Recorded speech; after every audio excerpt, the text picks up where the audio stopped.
President Trump wants to come after jobs and create uncertainty, not only in Canada, but across the world. And we begin tonight in Washington, where Prime Minister Mark Carney is heading into yet another high-stakes meeting with U.S. President Donald Trump. A crucial moment as Canada seeks relief from the latest wave of tariffs. In the days leading up to one of the most anticipated meetings of the year, tension hangs heavy in Washington. Prime Minister Carney is preparing for his second trip to the White House since taking office. Back home, critics are demanding results, and in Ottawa, his team weighs every public statement carefully. But even before Carney boards his flight, the story takes an unexpected turn. In Quebec City, during the Great Lakes St. Lawrence Governors and Premiers Conference, several American governors, from Michigan, Ohio, and Pennsylvania, speak out against the tariffs that are straining U.S.-Canada relations. They remind everyone that over 55 million jobs rely on the cross-border economy. And these aren't distant commentators. They're Trump's own allies, warning that his trade policies are damaging their local communities. For years, Trump framed tariffs as a sign of strength, but now those very policies are facing resistance from within America. What was meant to pressure Canada is beginning to pressure Washington itself. As Carney heads to the White House, he carries an unexpected advantage: the open support of several U.S. governors who have publicly stood by Canada. We're friends, we're allies. What's not helpful is the way the president has spoken down to our northern neighbors, even suggesting Canada should be the 51st state. I respect Canadian sovereignty.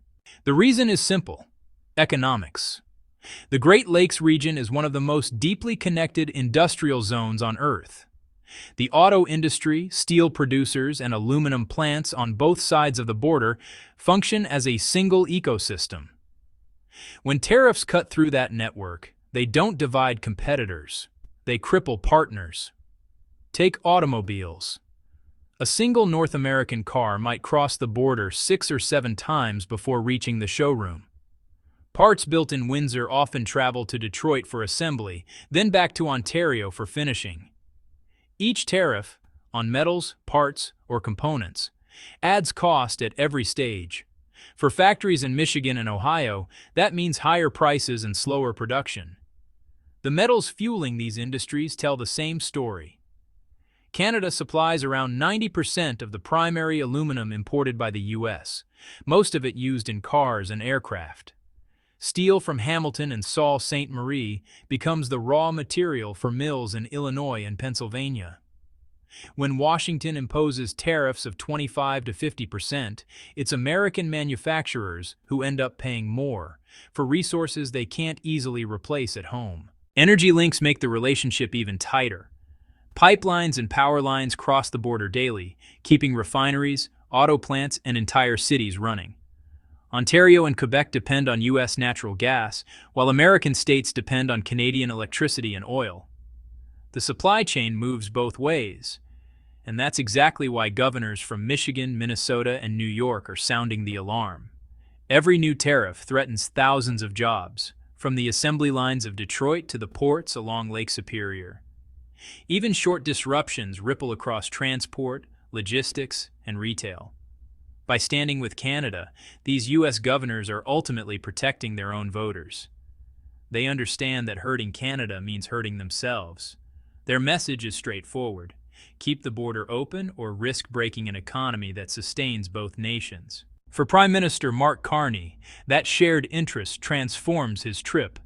He's not just representing Canada, but an industrial corridor stretching from Ontario's auto belt to Ohio's steel towns.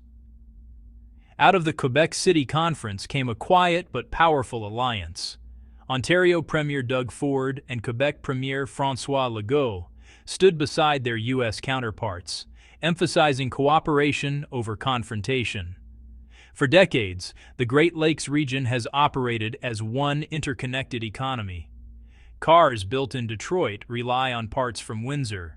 Aluminum from Quebec powers aerospace factories in New York. This unity gives Carney a strategic advantage going into Washington. He can approach the White House not as a foreign petitioner, but as a partner representing a shared industrial base. The governor's backing gives him both political cover and moral leverage. Across the Midwest, business owners and workers are realizing that their prosperity depends on the same open border Trump's tariffs are disrupting.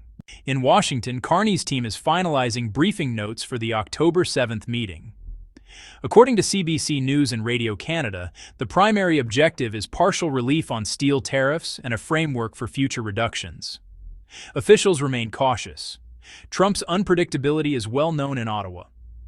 Meanwhile, the White House faces domestic pressure from a partial government shutdown and business groups warning about higher costs. Within that context, Carney's message will be clear. Canada is a trusted ally whose industries are vital to U.S. growth and security. His leverage rests on three fronts. Critical minerals. Canada provides nickel, cobalt, and lithium, all listed by the U.S. Department of Defense as strategic resources. Defense spending. Carney's plan to expand Canada's military budget by tens of billions could mean new contracts for U.S. suppliers if tensions ease. Political support. From American governors urging the White House to lift tariffs. Trump still has the authority under Section 232 to keep or reduce duties. But growing frustration from border states makes a limited compromise possible. Analysts predict the first breakthrough could come in aluminum, where U.S. manufacturers heavily depend on Canadian imports. Lumber, more politically sensitive, will likely remain unchanged. As the meeting nears, the real question isn't whether Carney wins every concession, but whether Trump can afford to hold his line.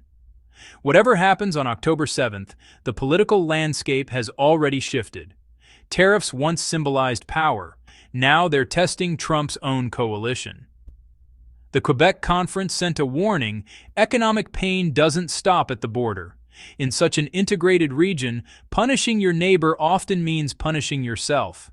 For Canada, this week is a chance to prove that patience and strategy outlast bluster. Carney enters the talks with one message. Canada's strength lies not only in its resources, but in its relationships with its workers, businesses, and now American leaders who see their future tied to Canada's success. The tariff war of 2025 has no winners yet, but the tone has changed. When American governors stand with Canadian premiers to defend a shared economy, it signals a new kind of politics, one that recognizes the true battle isn't between nations, but between cooperation and self-inflicted harm. As the White House meeting approaches, both countries watch closely. For Trump, the choice is whether to double down or step back. For Carney, it's whether he can turn U.S. frustration into real relief. And for millions of workers across the Great Lakes, the stakes couldn't be higher. Their jobs and North America's economic future now hang on what happens next in Washington. The message is clear. Companies that want stability and pro-business policies are finding both in Ontario. Premier Doug Ford isn't just talking about cooperation, he's proving it. He even invited Michigan's leaders to study Ontario's progress with small modular nuclear reactors, a major part of the province's long-term energy vision. With plans to add 16,000 megawatts of clean power in the coming years, Ontario is positioning itself as a North American hub for reliable, sustainable energy. But this isn't just about electricity. It's a signal that Ontario is thinking decades ahead while Washington stays trapped in cycles of tariff threats. The bigger picture shows a pattern. Trump's words are meant to intimidate, yet they end up giving Canadian leaders a chance to demonstrate resilience. His tariffs are supposed to apply pressure, but the hardest hits often land in U.S. border states like Michigan that depend heavily on trade with Canada. Ontario, meanwhile, uses the moment to project confidence, telling the world it's open for business. The backlash is obvious. Every time Trump repeats the 51st state line, it no longer sparks fear. Instead, it gives Canadian voices the space to highlight how closely the two economies are linked, and how disruptive his policies have become for American workers themselves. For Canada, this isn't about becoming a U.S. state. It's about proving that even under pressure, it can grow stronger. For the United States, the question is tougher. How long can tariffs and threats continue before they start damaging the very communities they claim to protect? Ford put it bluntly. Forget about President Trump. He drives me crazy. Let's focus on what we can do. He urged Ontarians to keep building, investing in film, creating jobs, and putting money back into people's pockets. Make Ontario the most competitive place in the world, he said. In late September, Ford directly dismissed Trump's proposed tariff on foreign films. His stance was straightforward. Ontario has built a screen industry worth about $3 billion, aiming to grow it to $5 billion. His focus is on expanding opportunity at home, not chasing disruptive U.S. policies. At first, this clash over film might sound small, but it reflects something much larger.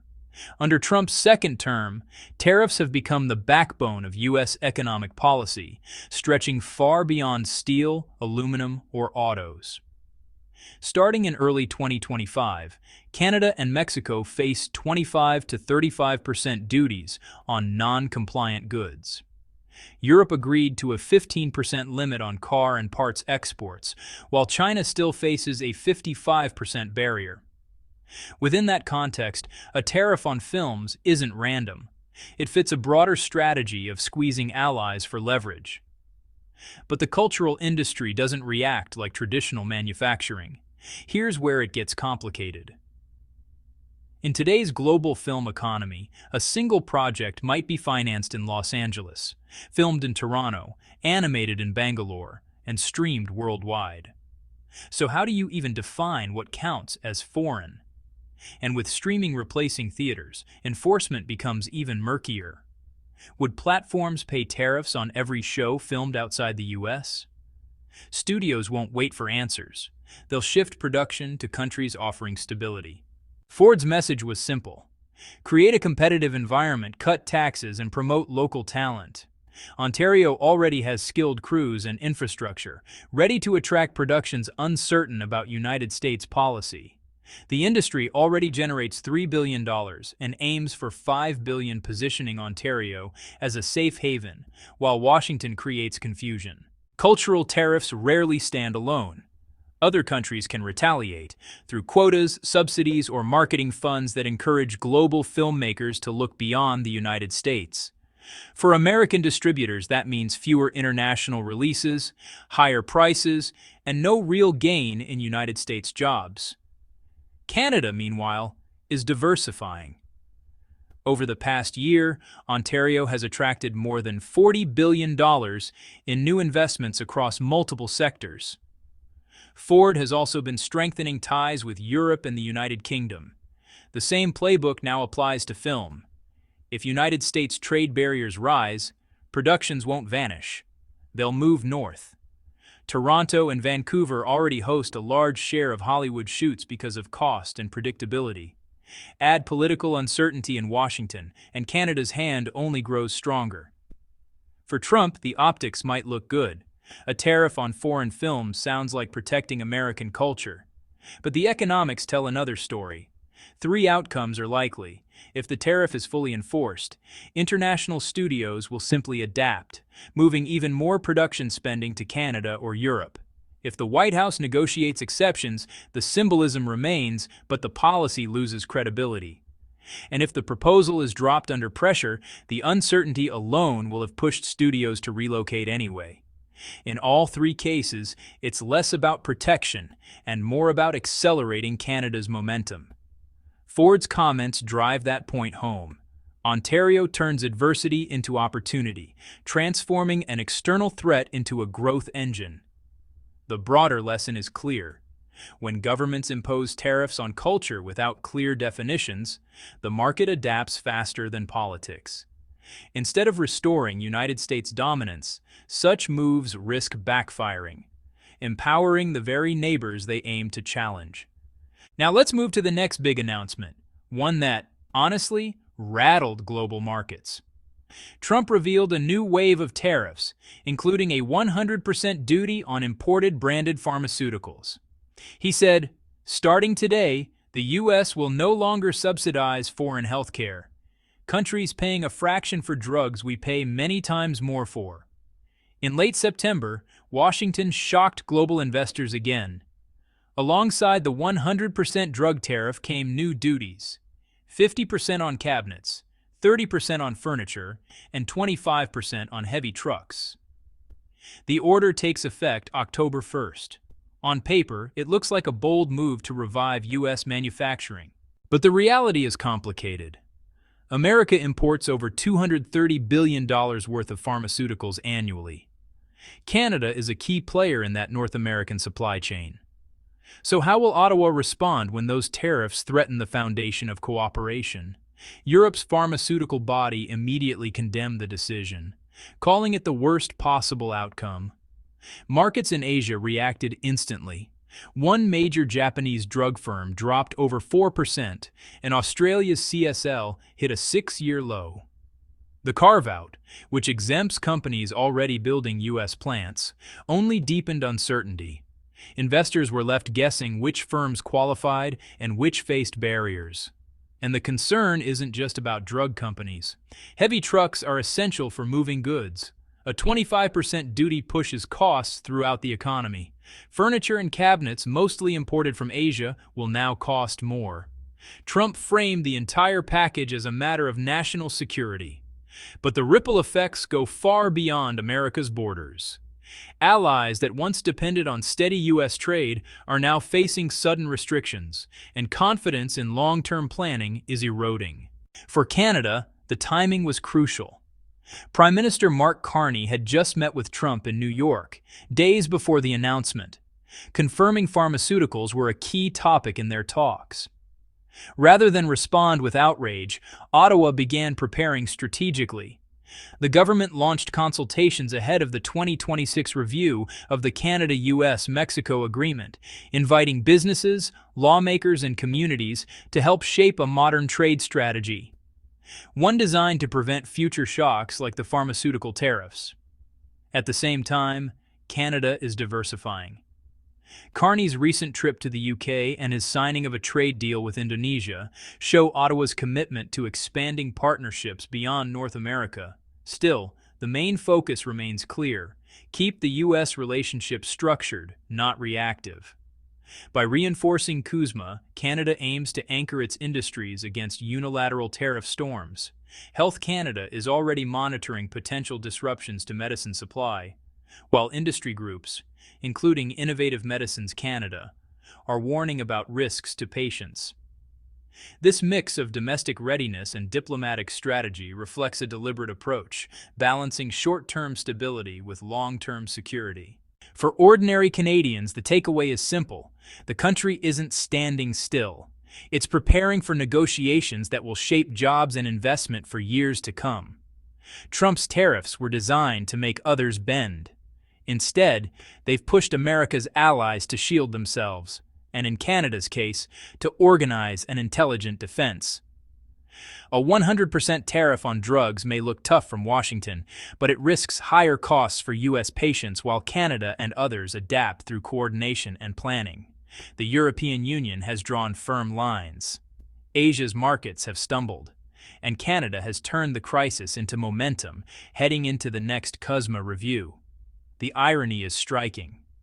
The higher Washington raises the stakes, the faster its partners look for stability elsewhere. Canada's careful strategy shows that even smaller players can use trade frameworks to protect their interests. As October begins, the real question isn't whether Trump can impose tariffs, it's whether doing so will leave America increasingly isolated, while others learn to move around it.